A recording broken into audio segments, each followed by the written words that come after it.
முட்டை கட்லட் செய்யலாம்.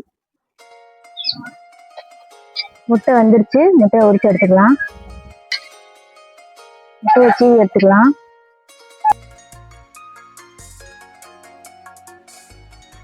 தேவையான அளவு உப்பு போட்டுக்கலாம். மிளகாத்தூள் போட்டுக்கலாம். மஞ்சத்தூள் போட்டுக்கலாம். தனியாத்தூள் போட்டுக்கலாம். கரம் மசாலா போட்டுக்கலாம். கடல மாவு போட்டுக்கலாம். நல்லா கலந்துக்கலாம். உருண்டை பிடிச்சிக்கலாம். உருண்டை பிடிச்சி தட்டி எடுத்துக்கலாம்.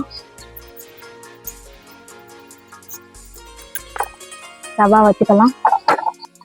காய் போட்டுக்கலாம்.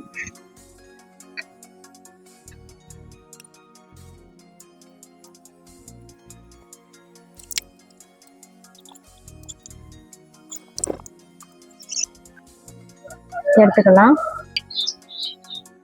செஞ்சு முடிச்சாச்சு ஃப்ரெண்ட்ஸ். இப்போ எப்படி இருக்குன்னு பார்த்துக்கலாம். சூப்பராக இருக்கும்.